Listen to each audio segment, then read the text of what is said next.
The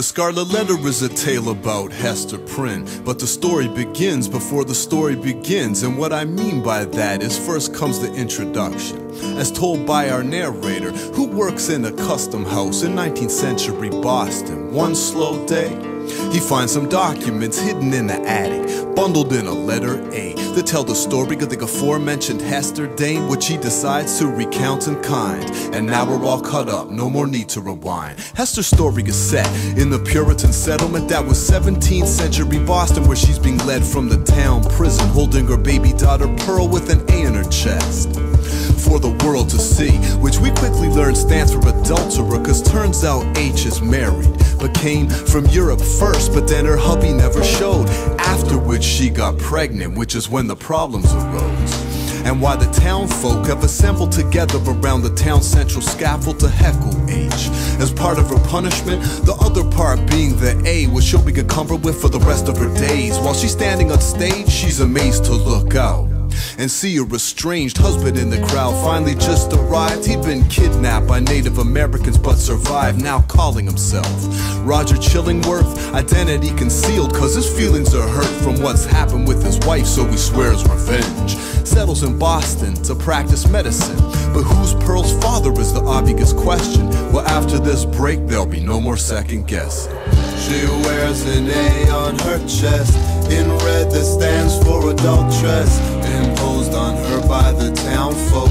But her husband wasn't around though, doesn't excuse the sin and she knows this, but the love was true and so she chose it. Chooses also not to hide, where's the hate of the day she died. Fast forward like several years, Hester and Pearl live ostracized from their peers on the outskirts of town where Hester works as a seamstress, still burdened by the A on her chest. As the days progress, some townspeople conclude that Pearl should be taken from Hester. The mood is grim till a young minister steps in by the name of Dimsdale.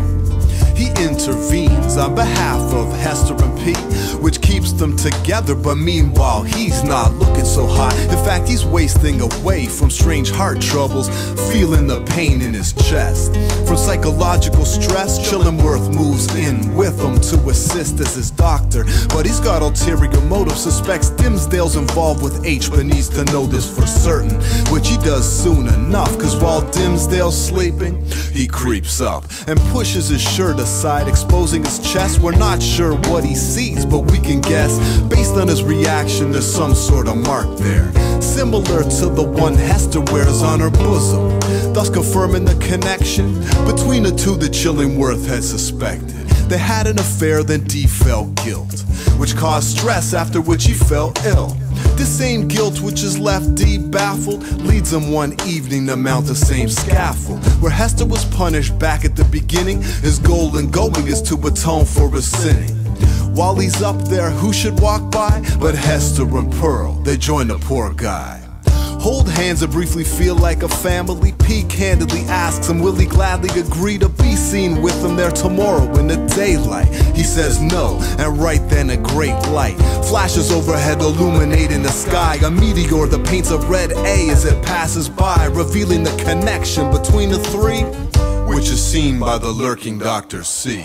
She wears an A on her chest, in red that stands for adulteress, imposed on her by the town folk. But her husband wasn't around though, doesn't excuse her sin and she knows this, but the love was true and so she chose it. Chooses also not to hide, where's the hate of the day she died.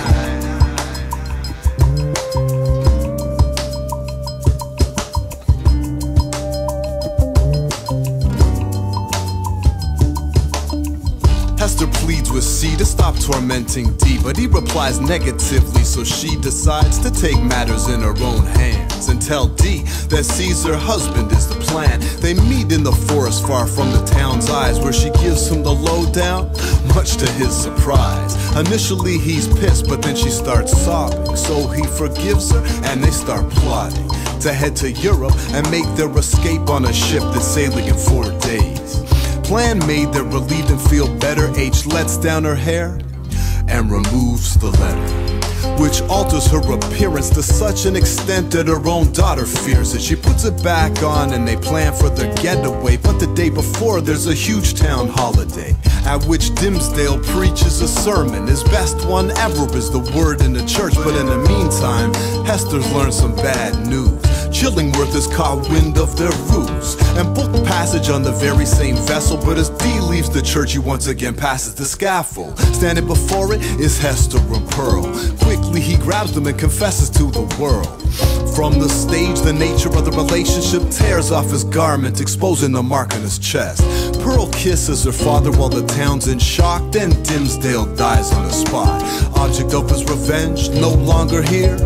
Chillingworth dies within the year. H&P clear out of Boston soon after. No one knows where they've gone till years pass and Hester returns to the town on her own. A back on her chest, she moves back into her home.